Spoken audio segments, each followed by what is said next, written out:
नमस्कार श्रोते हो, स्वागत आहे तुमचं सर्वांचं आपल्या श्री भक्ती या चॅनलमध्ये. श्रोते हो, आज आपण नवनाथ भक्तिसार यामधील अध्याय 13वा जालंधरनाथ व मैनावतीची भेट, मैनावतीस उपदेश हा अध्याय श्रवण करणार आहोत.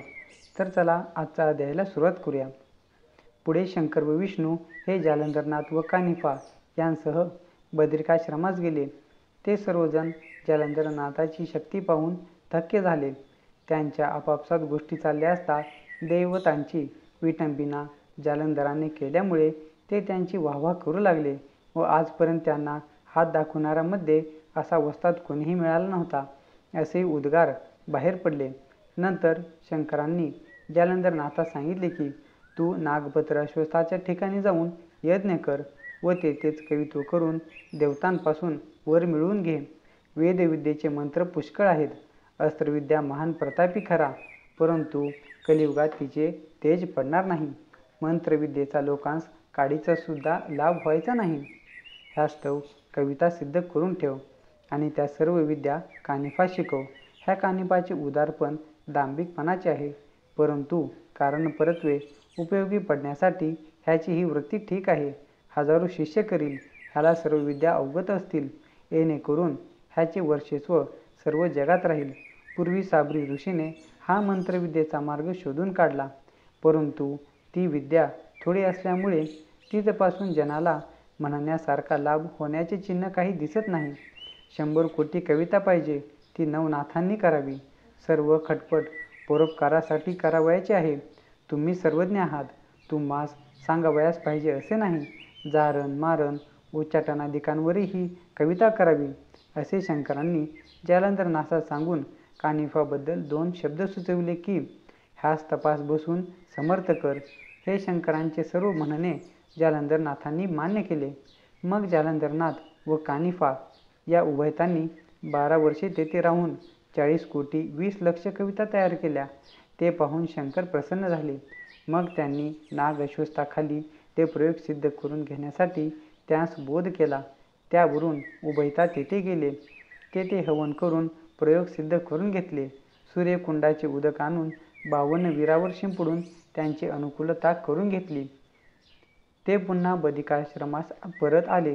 तेथे जालंधरनाथांनी कानिफास तपश्चर्येस बसविले आणि आपणही तपश्चर्येस गेले. तेथे गोरक्षनाथही तपश्चर्या करीत होते, पण त्यांना परस्परांविषयी माहिती नव्हती. इकडे जालंधरनाथ तीर्थयात्रा करीत फिरत होते. ते आपल्या मस्तकावर गवताचा भारा घेऊन अरण्यातून गावात जाई व तेथे ते गायीस चारीत असे. त्यांनी मस्तकावर भारा घेतला असता त्यास त्यापासून भार वाटून त्रास होऊ नये म्हणून वायू तो भारा मस्तकापासून काही अंतरावर वरच्यावर झेलून धरून ठेवी. याप्रमाणे जालंधरनाथ गवताचा भारा मस्तकावर घेऊन फिरत फिरत गोड बंगाल देशातील हेलापट्टणास गेले. तेव्हा गवताचा भारा मस्तकाच्या वर आधारा वाचून कसा राहिला ह्याचे तेथील लोकांस मोठे नवल वाटू लागले. त्यांना हा कोणीतरी सिद्ध आहे असे वाटून ते त्यांच्या दर्शनासही जाऊ लागले. ते गावातील घाणेरड्या जागेत राही व आपला उदरनिर्वाह भिक्षा मागून चालवीत असे. त्रिलोचन राजाचा पुत्र गोपीचंद हा त्या काळी तेथचा राजा होता. गोपीचंद राजाची आई मैनावती ही मोठी सद्गुणी स्त्री होती. ती एके दिवशी राजमहालाच्या गच्चीवरून शहराचा रमणीय देखावा पाहत असता तिने जालंधरनाथास पाहिले. आधारा वाचून डोक्याच्या वर मोडी घेऊन जाणारा असा तो जोगी पाहून तिला आश्चर्य वाटले व हा कोणी प्रतापी पृथ्वीवर उतरला आहे असे तिच्या मनात आले. मग त्यास गुरु करून आपल्या देहाचे सार्थक करून घ्यावे असे तिने मनाचा निग्रह करून आपल्या दासीस बोलाविले. ती दासी तर चतुरच होती. ती येताच हात जोडून उभी राहिली आणि मोठ्या अदबीने का बोलावले म्हणून विचारू लागली. तेव्हा मैनावती तिला म्हणाली, माझे एक फार नाजूक काम आहे, ते मी तुला करावयास सांगत आहे. यास्तव ही गोष्ट अगदी बाहेर फुटता कामा नये. का की प्रसंग वशात जीवावर येऊन बेतणार म्हणून सावध राहिले पाहिजे. असे बोलून तिने तिला तो जोगी कोठे जात आहे त्याचा पक्का शोध गुप्त रीतीने करून येण्यास सांगितले.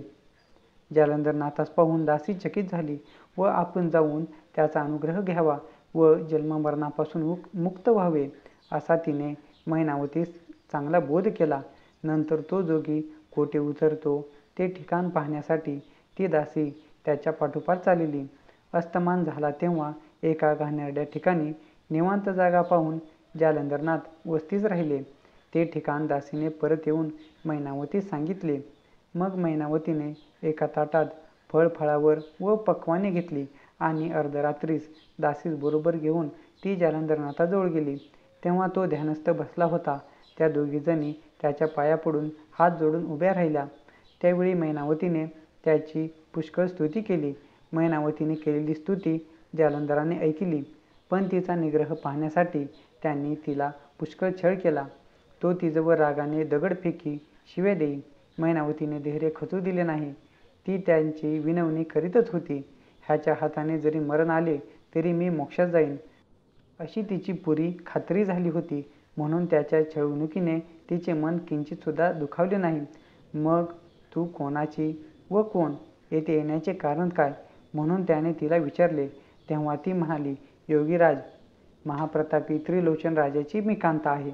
परंतु त्यास कृतकाळाने गिळून टाकल्यामुळे मी सांप्रत वेदवे दुःखे सागरात बुडून गेले आहे. ही जन्म मरणाची जगाची रहाटी पाहून मी भिवून गेले व ह्या योगाने मला पश्चाताप झाला आहे. काळाने पतीची जी अवस्था केली तोच परिणाम माझा व्हावयाचा असे ऐकून तो म्हणाला, जर तुझा पती निर्वतला आहे तर तू हल्ली कोणाजवळ असतेस? तो प्रश्न ऐकून ती म्हणाली, माझा मुलगा गोपीचंद राजा ह्याच्याजवळ मी असते.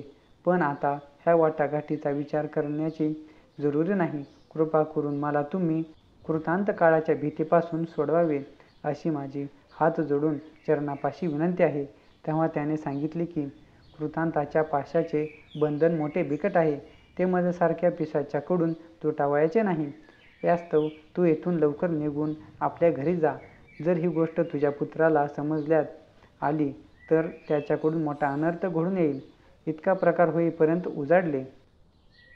तेव्हा ती त्यास नमस्कार करून आपल्या घरी गेली. तिला सारा दिवस चैन पडले नाही. मग रात्र झाल्यावर दासीस बरोबर घेऊन ती पुन्हा जालंधरनाथाकडे गेली व पाया पडून हात जोडून उभी राहिली. पण नुसते उभे राहण्यात काही हासिल होणार नाही व थोडी तरी सेवा घडावी म्हणून ती पाय चेपीत बसली. नंतर सूर्योदय होण्याची वेळ झाली असे पाहून त्यास नमस्कार करून आपल्या घरी आली. अशा रीतीने 6 महिन्यापर्यंत तिने जालंधरनाथांची सेवा केली.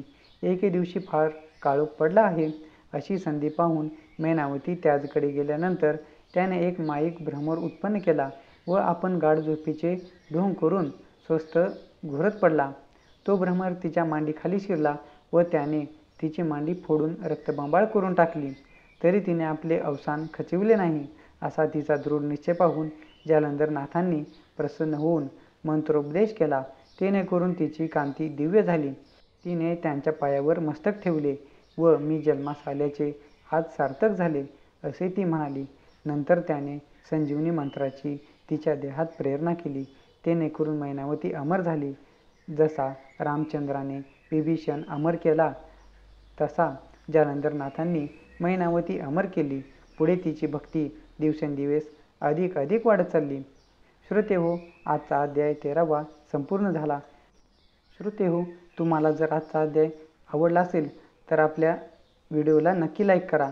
आपल्या चॅनलला सबस्क्राईब करा. भेटूया पुढील अशाच एका नवीन व्हिडिओमध्ये. धन्यवाद.